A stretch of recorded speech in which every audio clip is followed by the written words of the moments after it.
Third rule చూద్దాము. Third rule పేరు ఏంటంటే CC ray rule. Third rule పేరు ఏంటంటే సిసి రే రూల్. ఇది చూద్దాం. ఇది కూడా principal axis, concave mirror, pole, ఇది వచ్చేసి ఫోకస్, ఇది వచ్చి సెంటర్ ఆఫ్ కర్వేచర్. ఇంతకీ సిసి అంటే ఏంటంటే సెంటర్ ఆఫ్ కర్వేచర్ అని.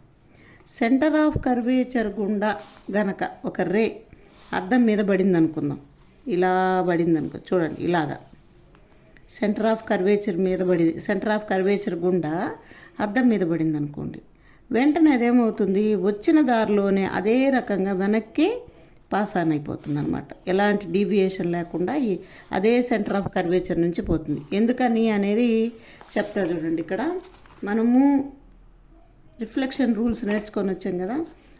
నార్మల్కి 30 డిగ్రీస్లో ఒక ఇన్సిడెంట్ రే పడింది అనుకో, రిఫ్లెక్టెడ్ రే కూడా 30 డిగ్రీస్ అని నేర్చుకున్నాం. అదేవిధంగా 40 అయితే 40, 50 అయితే 50 అట్లా నేర్చుకుంది. అదే 90 అయితే 90గా వెళ్ళిపోతుంది, అంతకి చక్కగా వెళ్ళిపోతుంది. ఇట్లా అదే రకంగా పోతుంది కదా. 90 అయితే 90గా వెళ్ళిపోతుంది అనమాట. అదేవిధంగా ఇక్కడ కూడా ఏమవుతుందంటే ఈ సెంటర్ ఆఫ్ కర్వేచర్ అనేది కూడా 90 డిగ్రీస్ ఉంటుంది. ఇది కర్వ్డ్ ఉండేసరికి మనకు అర్థం కాదు కాబట్టి సెంటర్ ఆఫ్ కర్వేచర్ గుండా వచ్చిన రే సెంటర్ ఆఫ్ కర్వేచర్ గుండానే బయటికి వెళ్ళిపోతుంది. నెక్స్ట్ లాస్ట్ది వచ్చేసి పోల్ రే రూల్ అంత. నాలుగోది pole ray rule. Centre of ఇది పి ప్రిన్సిపల్ యాక్సిస్, ఇది కాంకేవ్ మిర్రరు, ఇది పి పోలు, ఇది ఎఫ్, ఇది సి. ఇప్పుడు ఏంటంటే ఒక రే కనుక పోల్ మీద ఇలా పడింది అనుకో, ఒక యాంగిల్లో సపోజ్ ఒక 30 డిగ్రీస్లో పడింది అనుకోండి. ఇట్లా ఈ సైడ్ నుంచి 30 డిగ్రీస్లో బయటకు వచ్చేస్తుంది అనమాట. ఒకవేళ 40 డిగ్రీలో పడితే 40 డిగ్రీ, 50 డిగ్రీలో పడితే 50 డిగ్రీ. అంటే పోల్ మీద పడింది ఎంత యాంగిల్తో అయితే పడుతుందో ఈ ప్రిన్సిపల్ యాక్సిస్కి రెండో వైపున బయటకు వచ్చేస్తుంది. ఇవి 4 మనకి రే డయాగ్రామ్స్ గీయడానికి మనకున్న రూల్స్ అనమాట. మనం నేర్చుకున్నది ఏంటంటే కాంకేవ్ మిర్రర్లోనే నేర్చుకున్నాం. ఇప్పుడు కాన్వెక్స్ మిర్రర్ చెప్తా వినండి. ఇది కన్వర్జింగ్ మిర్రర్ కదా. కన్వర్జింగ్ మిర్రర్ కాబట్టి బొమ్మలు ఇలా వచ్చాయి. అదే నీకు డైవర్జింగ్ మిర్రర్ అయితే ఎలా వస్తాయో చూద్దాం. చూడు, ఒకటో రూల్ పేరేంది, ప్యారలల్ రే రూల్ కదా ఫస్ట్ వన్. అయితే ఇప్పుడు మనం బొమ్మ వేసేది ఏంది, ప్రిన్సిపల్ యాక్సిస్, ఎల్హెచ్ఎస్, ఆర్హెచ్ఎస్. ఏం చెప్పాను, ఎల్హెచ్ఎస్ వైపు మిర్రర్ ఉండాలి. ఇది కాన్వెక్స్ మిర్రర్. కాన్వెక్స్ మిర్రర్ కదా, ఇటువైపున మిర్రర్ ఉండదు, ఇటు ఉంటుంది, ఇటు బోడిచ్చినట్టుగా ఉంటుంది. దీని మీద మొదట ఈ ప్రిన్సిపల్ యాక్సిస్కి ఇక్కడ గమనించమ్మా, ఇది పోలు, ఇది ఎఫ్, ఇది సి.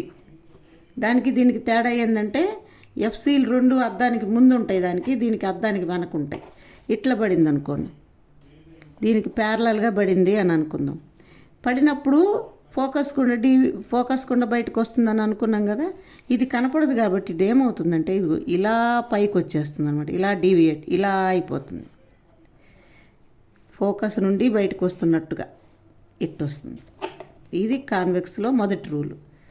రెండో రూల్ పేరేమని అనుకున్నాము, రెండోది వచ్చేసి ఫోకస్ రే రూల్. ఇప్పుడు చూడు, ఇది కాన్వెక్స్ మిర్రరు, ఇది పోల్ అన్నాం, ఇది ఎఫ్ అన్నాం, ఇది సి అన్నాం.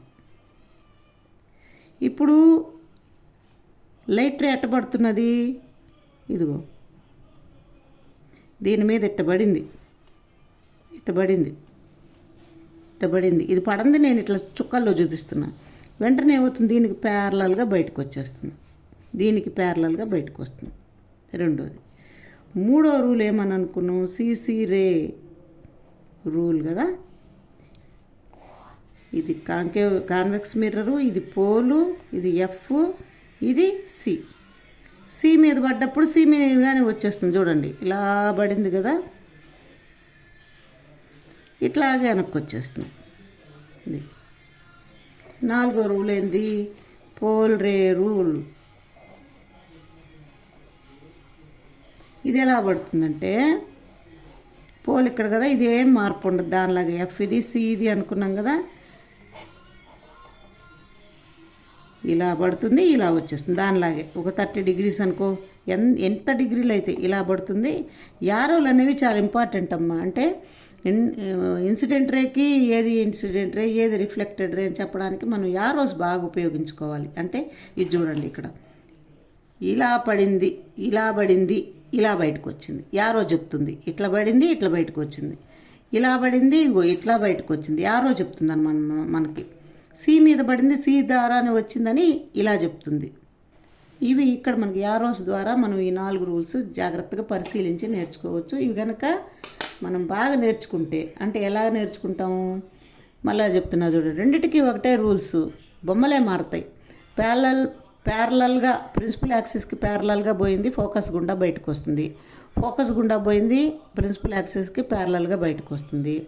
తర్వాత మూడో సిసి రూల్ ఏంది, సెంటర్ ఆఫ్ కర్వేచర్ గుండా పోయినటువంటి లైట్ రే మళ్ళీ సెంటర్ ఆఫ్ కర్వేచర్ గుండానే వెలుపలికి వచ్చేస్తుంది. నాలుగోది పోల్ రే. పోల్ మీద ఎంత యాంగిల్తో అయితే ఇన్సిడెంట్ అవుతుందో అంతే యాంగిల్ తోటి ప్రిన్సిపల్ యాక్సిస్కి రెండవ వైపు నుంచి రిఫ్లెక్టెడ్ రే బయటకు వస్తుంది. ఇవి 4 మనకి క్షుణ్ణంగా నేర్చుకుంటే ఇవే మనకు అక్కడ కూడా అప్లై చేసుకుందాం. ఎక్కడ లెన్స్ నేర్చుకునేటప్పుడు ముందు ఈ 4 బాగా నేర్చుకుంటే రే డయాగ్రామ్స్ ఎలా గీయాలనేది నేర్చుకుందాం. ఓకే.